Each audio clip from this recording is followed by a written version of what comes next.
Sunny inside because we have a ray of sunshine coming up, and her name is Caitriona Balfe.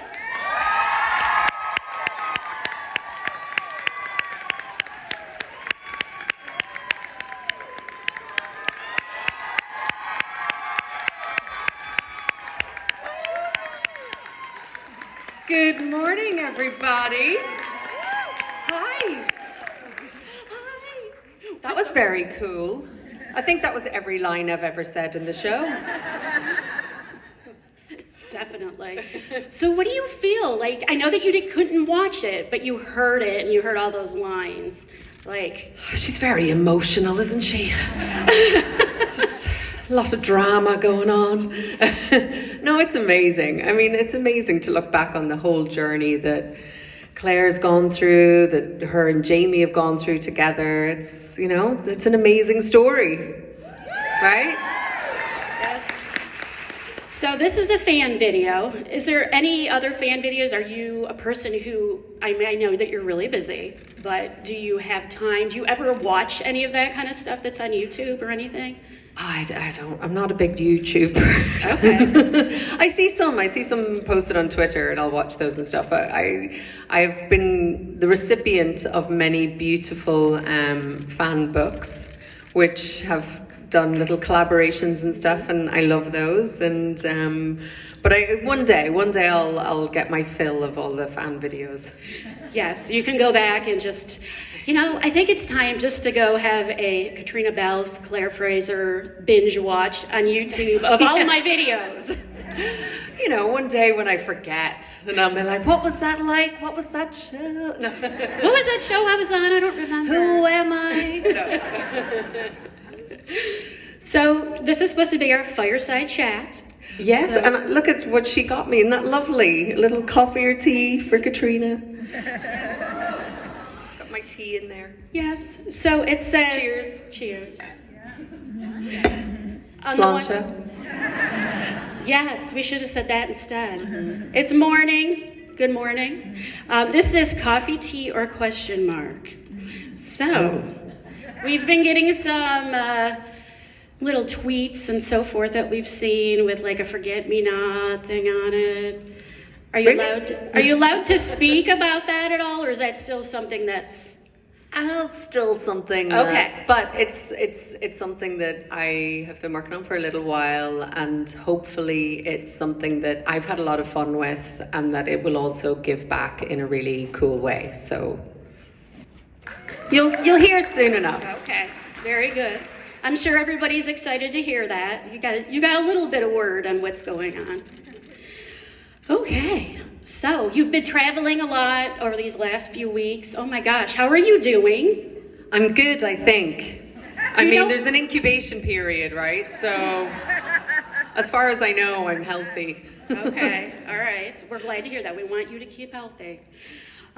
You were like in Paris, you know, LA, back and forth everywhere. That's nuts. And I know that prior to, you know, being on Outlander, you traveled a lot and you lived in a lot of places. So a question for you is, out of all the places that you lived, where was your favorite place that you lived? Oh, I can't. You can't say favorite, because every moment in my life has been, you know, special in its own way. Thank you. No, but it's true. It's, you know, I think everywhere. So when I first left Monaghan, I moved to Dublin to go to college to study theatre. And, you know, the first city that you're away from home in is one of the most fun.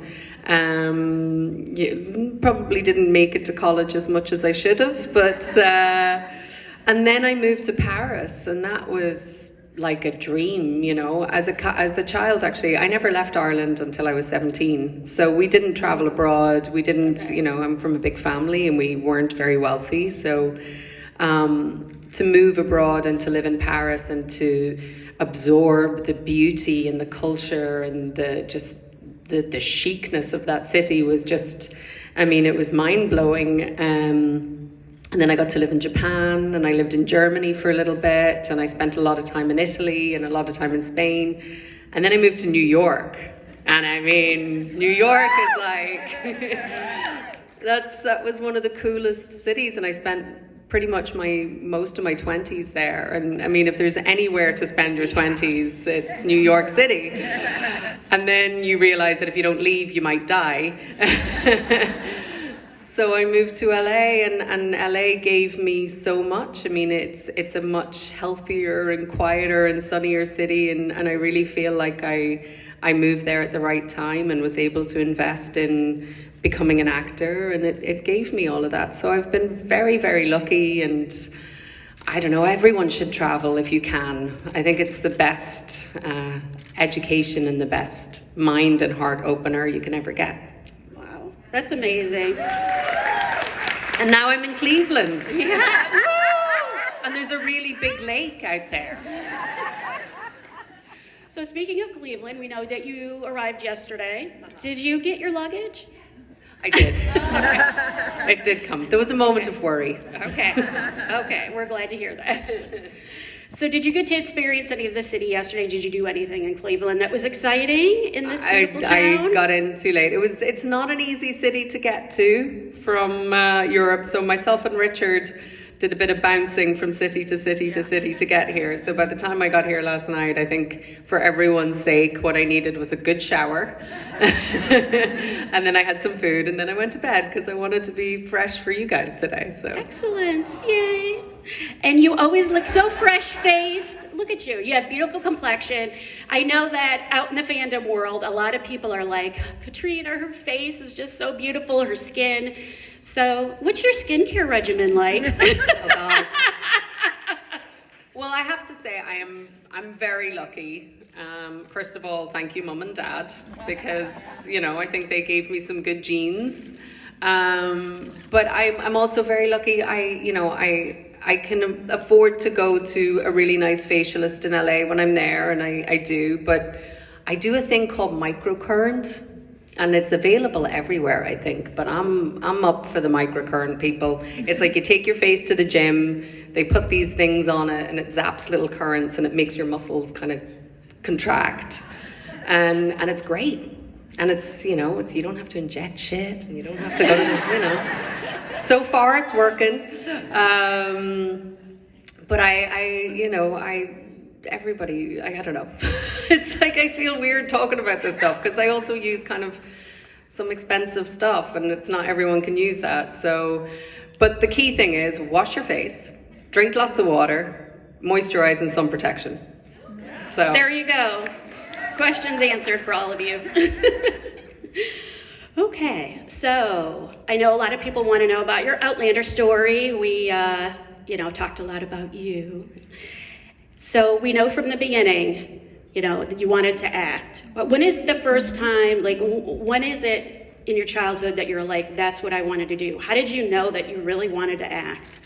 Oh, God. I don't remember the first thing, but it was really young. I mean, I think, I was very annoying as a child. I was number 4. So number 4, basically my mum was very busy and I think, there's a lot of things to wash and cook and clean, and, my little brother came not that long after, so I was probably like, give me attention. But I just remember as a kid, just always, I used to do voices, and so Margaret Thatcher was the Prime Minister of England at the time, or the UK at the time.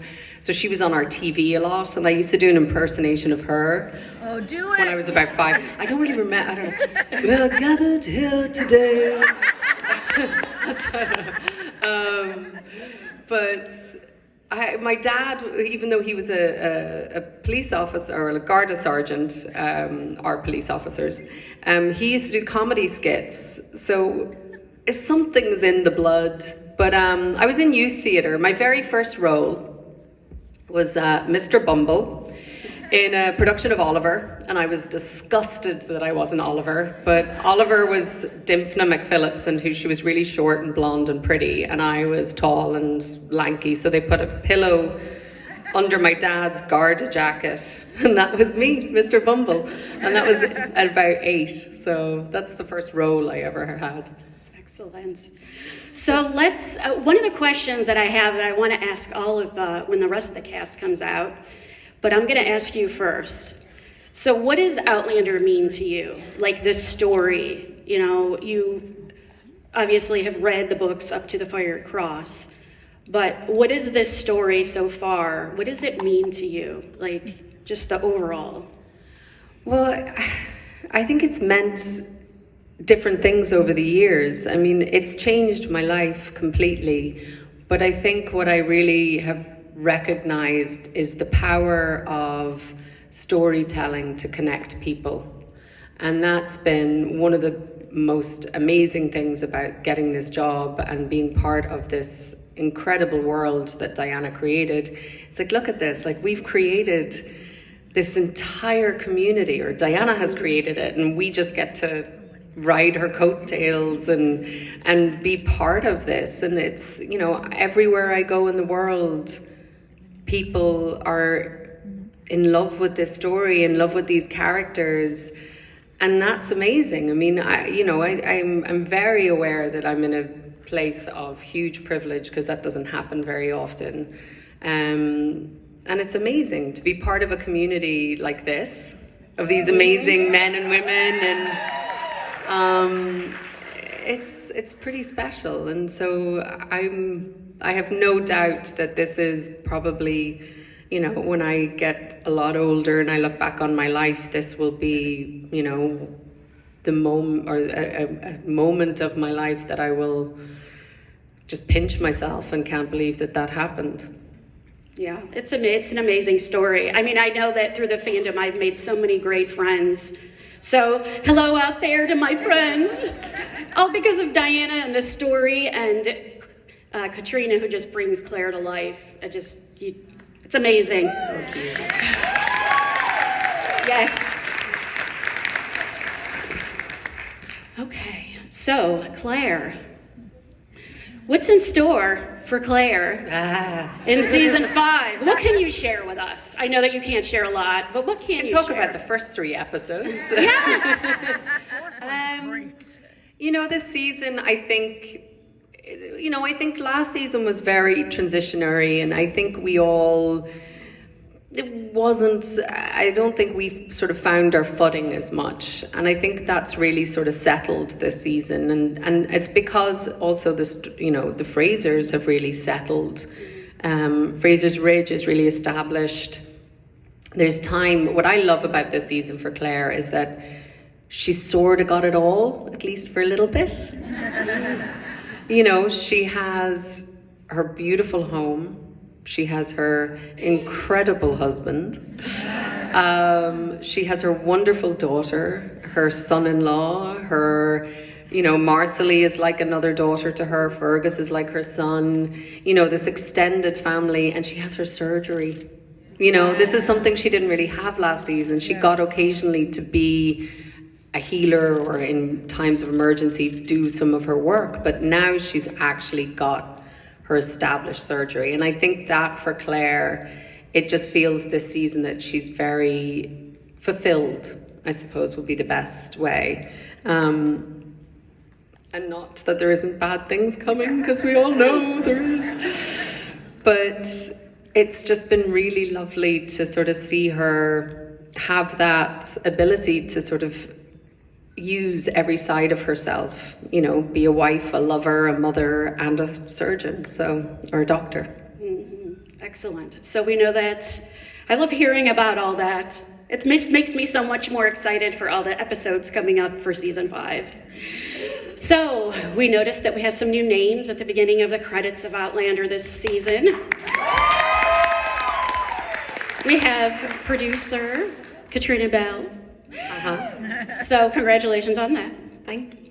So how has that changed, your role in Outlander? Have there been challenges? What kind of extra work does that entail for you? I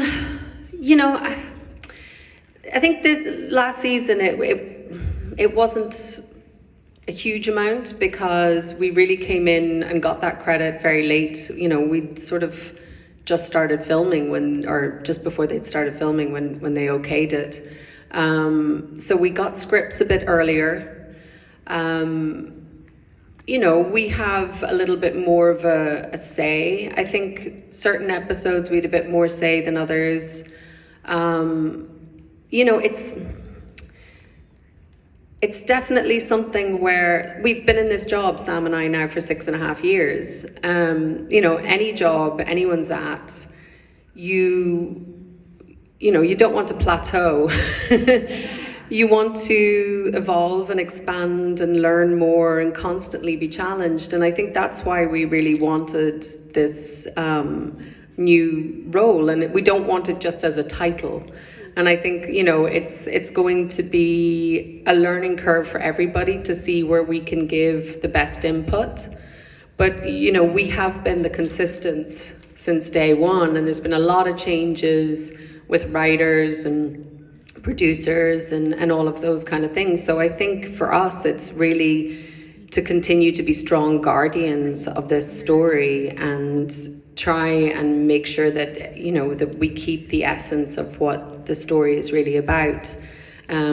Especially when you have all of these guest directors coming in, or writers who maybe haven't been there from the beginning, and to, you know, and it's great having new people come in because they also bring something really fresh. And they can make you look at something from a different perspective that you never have. But at the same time, you also still want to, you know, keep the core of the story really true to what we started doing in season 1. And I think we've managed that. You know, I think we've tried to have a good influence, and hopefully this season, you know, that can continue. Wonderful. Yay!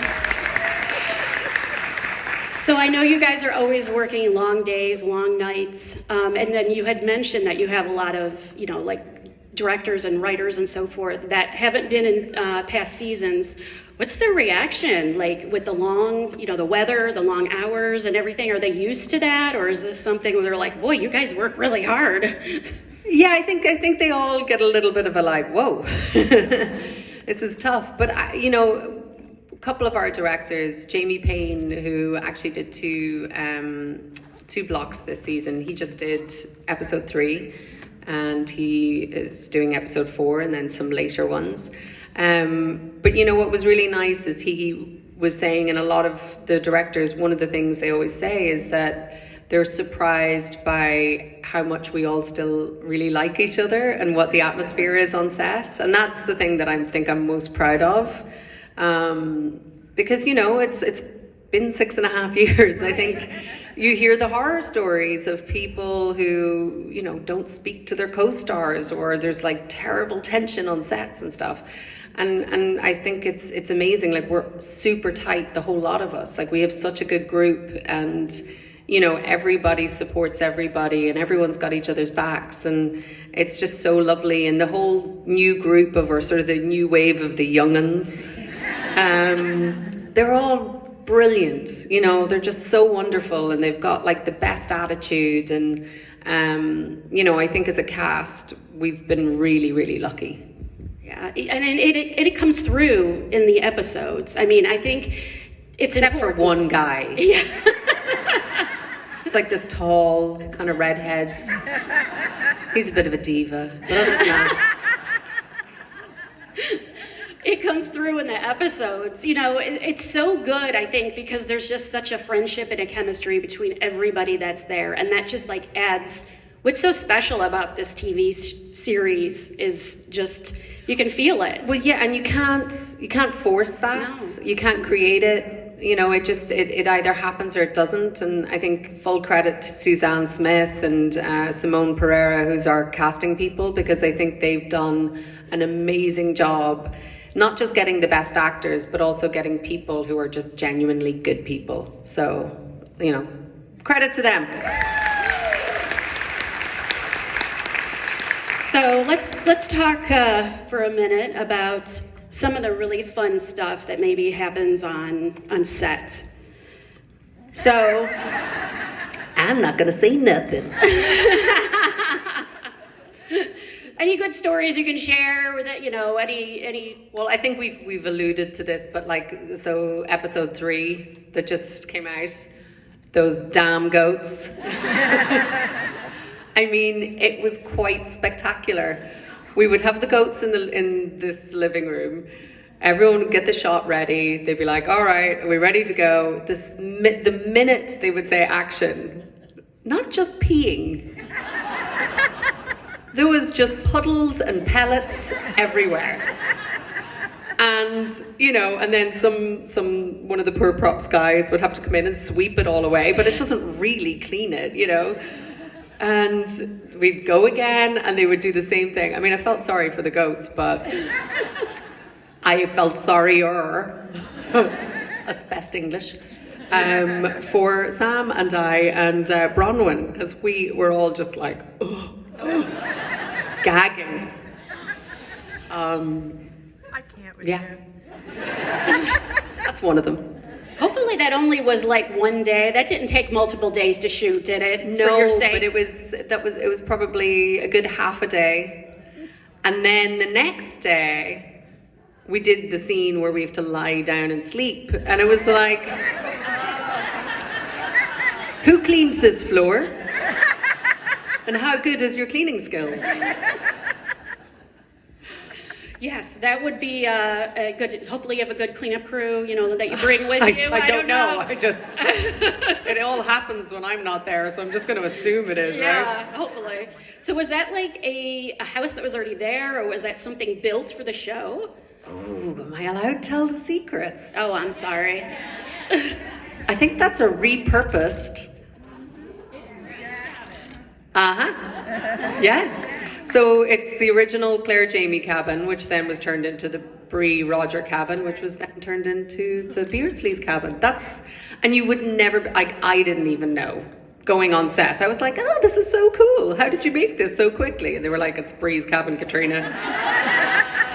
She's not the brightest all the time, you know. But it's amazing. I mean, Gary and all of his team, they just were incredible. We're so sad that he's not there anymore. Yes, that is one of the things I didn't know if you're allowed to talk at all about, you know, him. Well, I think everybody knows. Yeah. Yeah, he's gone and he's doing a new show, which is amazing.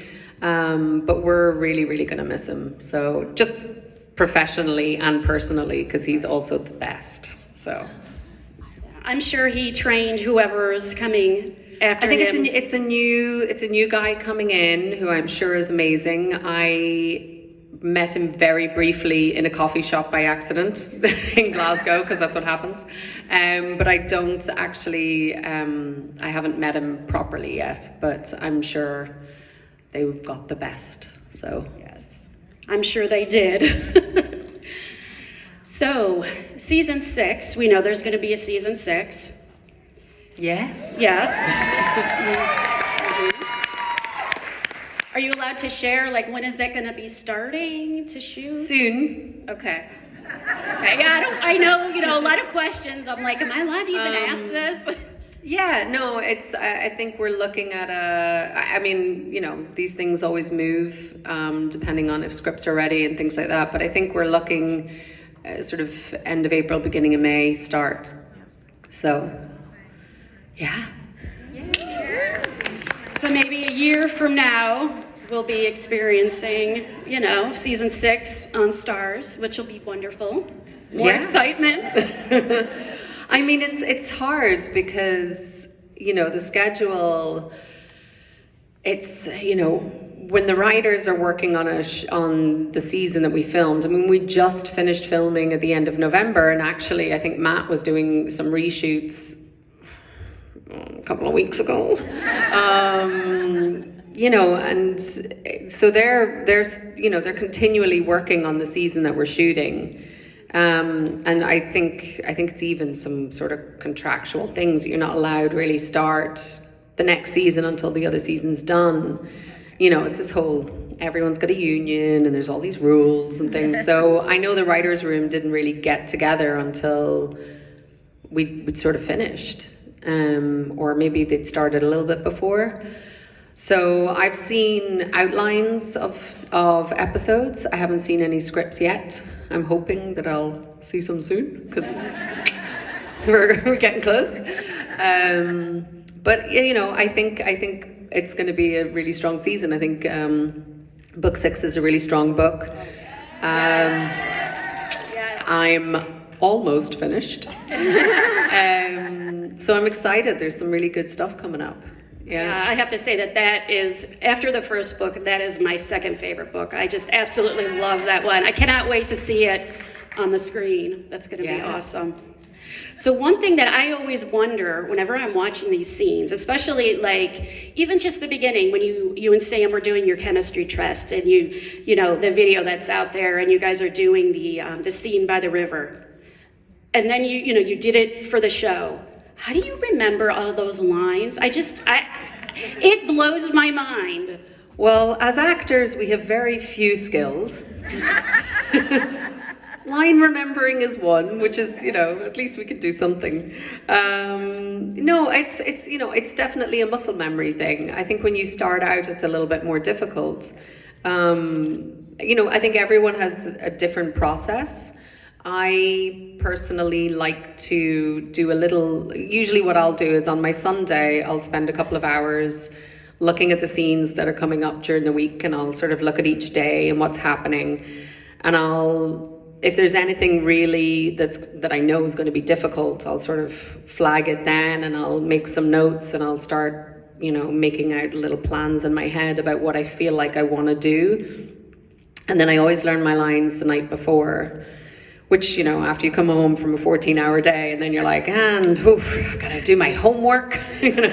And that's the one thing I never realized as an actor. Somebody who didn't want to be an academic or didn't want to really continue in real world things is that I would have homework for the rest of my life. But yeah, I tend to write them out, and that's how I learn them. Okay. Wow. Thank you for sharing all that. What a wonderful chat with Caitriona Balfe. All right, so I think it's time now to do the audience question Q&A session. Yay!